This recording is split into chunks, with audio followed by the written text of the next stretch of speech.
Today, we are talking about this, the Xvive P58 guitar wireless system. And I have to be honest, I already have a bias before even opening this box. As guitar players, we are tone chasers, and my assumption is that any wireless system is going to affect the tone of your guitar. Now, to what degree, I don't know. So what we're going to do today is test that assumption.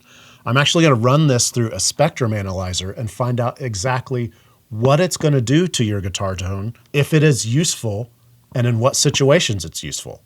And before we do that, in the interest of transparency, Xvive did send me this. Up until this point, everything on my channel has been something I have bought myself and made because I wanted to make. They did not pay me, they did not send me any money. The only thing they asked is that if they sent it, I make a video and I put links to the product in the description. They're not going to see this video before it comes out. They don't have any influence on what is going to be said in it. And I purposely haven't watched any videos or read anything about this product so that I can go into it without any preconceived notions besides the one I just told you, that I have a feeling that it might suck tone. Let's find out. I have not even opened this, so we're going to unbox it right now. Here's, I think, what's interesting about this is it comes with its own tuner, which is the receiver, and you can use the tuner on its own without the wireless unit. So I think that's kind of interesting that you just sort of get a bonus tuner with it. We have the little plug that goes into the jack. It's charged, it probably needs charged a little bit. The box has the charging cable. The box has a power supply. Yeah, it does have an out on here where you can charge the receiver. So what I'm going to do is immediately plug this in so we can get some charge on it before we test it out. So I can already hear, it makes like clicking sounds, which is interesting. I don't know what that's about, but we'll find out. So instead of a boring explanation of all the specs, I'm going to put them up on the screen and I'm going to show you a couple things to note. The first one is that you can choose either true bypass or buffered bypass depending on your cable runs and the way you're going to use this. So I'm going to set it to true bypass for now. You can change the mode from active with this little green light. So if you have active or passive electronics, it probably changes the gain structure for whatever's most appropriate for your style of guitar. Another thing that I like about this, the battery compartment is removable. So I'm assuming this has an internal lithium battery. And one of the things that I really don't like about consumer products is that sometimes those batteries are built in and they're not user replaceable, which means once that battery goes bad in a couple of years, that you're just kind of out of luck. So I like that they have done that with this. Let's take the plastic off too. This is something that I usually wait to do. I like keeping plastic on things. Okay, let's at least check out the tuner on this thing. So the little unit's plugged into my guitar. It kind of sticks off.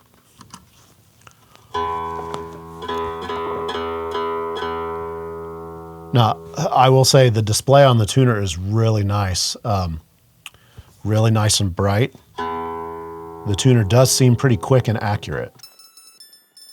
The thing that I'm wondering is if you're not using the wireless and you're plugged directly in here, if it turns the RF off so you don't get like the potential for interference. And look at that, it turned it off. All right, let's plug it in and make a little bit of noise. I can hear noise. So that's with the tuner on. That's with the tuner off. Let's try using the power supply that came with it and see if that fixes it.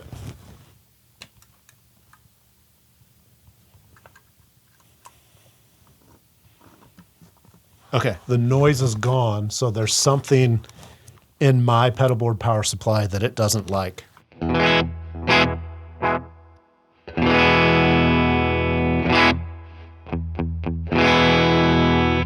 So what I'm curious about is it sounds like it's not as loud in regular mode, like there's some headroom missing, and I'm curious if active mode would be different. So there's passive. So that's active mode. Immediately it sounded like less noise.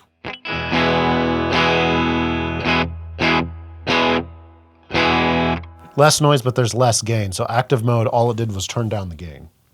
What I want to know is, does it roll off like it normally does when I play. So I'm going to turn on my overdrive pedal.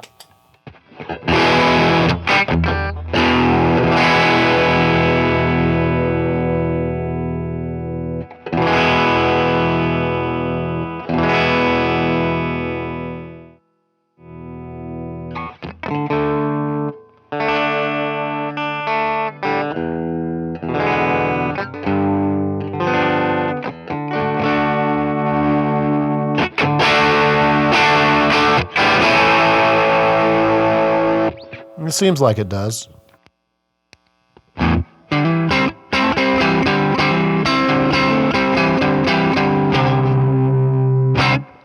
Okay. Next thing I want to do is test out just how far I can get away from this thing before it starts doing weird stuff. A lot of wireless units, like my house wireless, it gets way faster the closer to the router you get. So I assume the further the way you get from the receiver, the more the signal will degrade. So your best sounding signal is going to be right next to it.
I got to my back door when that signal started dropping out. So that's probably not quite 50 feet, but it's not line of sight. And I think these work best through like a line of sight.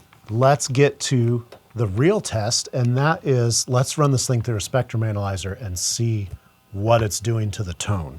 All right, so I'm going to show you what I actually use to do this. So I start with a pink noise generator into the Zoom R16. There's nothing special about this. It's just what I have to hook up to my Mac. And then I turn on Adobe Audition. Now I know that this isn't 100% perfect, but it's as scientific as I can get here in my basement. Anything you plug in is probably going to have an effect on the tone and the signal, but is it an effect that makes a difference or that you can hear? I don't know. As a test, I'm going to use the Veloton GP5 because I have used this method to set up gain structures. And I know that this thing sort of sucks tone a little bit.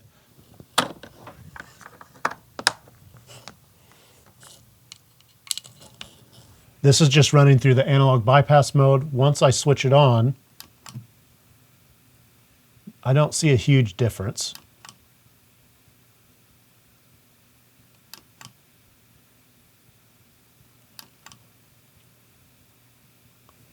Next, we're going to test just the tuner by itself to see if the tuner does anything interesting. So there's muted. There's the signal through the tuner. I don't see anything alarming here. Now we're going to plug this in. And to be transparent, I am using the Boss TU3 because I don't have another way to plug my ends together. So these don't go together. So this is going to go on the input of the TU3, and then the outputs go in here. So now we can see what this looks like.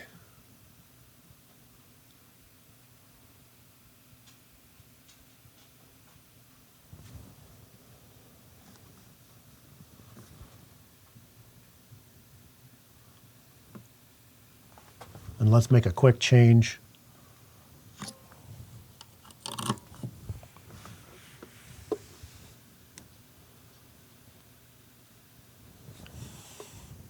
Okay, so here's what I'm seeing when I compare, is that there is a slight high-end roll-off.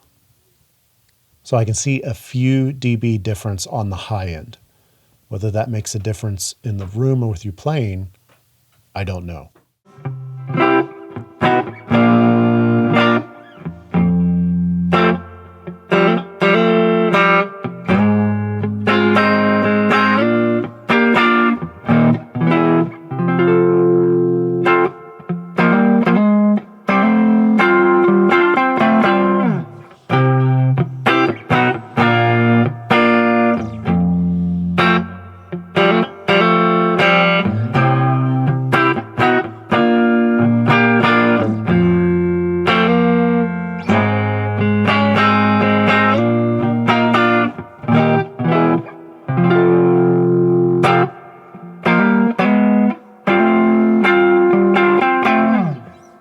All right, to be honest, that test actually seemed pretty inconclusive. And I think it's important we hear with our ears and not with our eyes. So what I'm gonna do is just let you hear the guitar on its own for both. And I'm gonna play through this looper pedal so it's the exact same thing being played each time. And you can go back and compare back and forth what you think is gonna be the best one.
Hey, it's me from the future, and I've been sitting here all day editing this video, and we're about to get to the conclusion, but I shot the conclusion, and then I went to our big shed where play loud music and do loud things, and use the wireless unit through my $25 tube amp, which if you haven't seen that video, go check it out. After playing through it, there's two important things that I wanted to add that's not in the conclusion that I shot to this video. So the first one is, we were playing, we were like, why does it sound brighter through the wireless unit? And I was trying to figure out why it sounded that way. Like maybe there's some kind of EQ compensation or something going on. So from what you've seen from the test, they basically sound identical straight in or through the wireless unit. So my theory is that there's no tone suck at all with this unit. Where the tone suck comes from is your actual guitar cables. So your guitar cables have an amount of tone that they're like degrading, and we're just used to it. And I think this wireless unit doesn't do that. So it sounds brighter when you're playing it. But for some people, that cable rolling off the highs is part of their sound. So you may have to adjust your sound to it, or hook up your cable that you would have used in the signal chain anyway, and then maybe you won't perceive a difference. So that's not something I've tested. Maybe it's something I can test in the future. Just a thought and a theory. A second thing, some people talk about latency or a perceived delay, and I don't think it's really there. It just allows you to get far enough away from your amp once you're wireless that you hear the natural delay from the sound traveling from your amp to your ears. I figured that out at the shed because I could get 25, 30 or so feet, and that's right in the spot where you start getting 25 to 30 milliseconds of latency where it is perceptible. So back to past me who already shot the conclusion. Okay, here are my final thoughts. First of all, I wanted to address earlier in the video when I thought I saw that 10K dip in the EQ. When I was looking at those, I was looking at a screenshot of those two things compared. It wasn't a live video. So I think what I was seeing was just the pause of where, you know, those waveforms or whatever you want to call them were kind of opposite. If you have to look that hard, then it doesn't matter. And people will use those long coily cables that we know roll off the high end, and that's part of their sound. Or you'll roll back your tone knob. So it did seem to have a perceived small difference in volume, but I couldn't quantify it like on the dB meter. So I could have been making it up in my head. The other thing to address is that any piece of gear like this that converts analog signal to digital is gonna have some latency or delay. If you look at anything else like the GP5 or any modeled pedal is going to introduce latency. And on its own, that 5 millisecond latency doesn't make a difference. It's when you start stacking those millisecond delays on top of each other is when you might get a difference from the first attack of the note to when you hear it in your ears. This is 5 milliseconds. The Xvive P58 is 5 milliseconds. And just to give you an idea, so this microphone that I use for these is somewhere between 15 and 26 milliseconds. That's one frame of video. And to the casual viewer like you, that doesn't make a difference. A foot away from the sound source introduces a millisecond. So if my amp was 5 feet from me, I would already be introducing 5 milliseconds of latency between me hitting the note and it getting to my ears. So to me, 5 milliseconds is completely acceptable. Other things to address, that tuner, when you step on the button, it does make a clicking sound like there's a physical relay or something in there. I'm not hearing it through the signal chain, I just physically hear it in the pedal. You did see earlier my power supply was noisy, but that's my power supply. So all that this tuner did was expose that my power supply is not isolated very well. The power supply that comes with this unit is actually nice and very quiet. What I have to say, the final conclusion is that I really wanted to dislike this. And I said right away at the beginning of the video that my bias and what I thought, that it was gonna suck tone, it wasn't gonna sound good. And I have, at least to me, proven that wrong. If I had to dig this deep and do these tests to see if I could hear something, and then I wasn't sure if I could hear it, then I think this is a good unit. So I think Xvive has done a good job on this, and it gets a thumbs up from me. So I am pleasantly surprised. Those are my thoughts. I think this is a good unit. I am pleasantly surprised. If you're interested in one, there are links in the description to this video. You can go check it out on your own. So thanks for watching. You have questions, you got thoughts on this, put them in the comments. Appreciate you.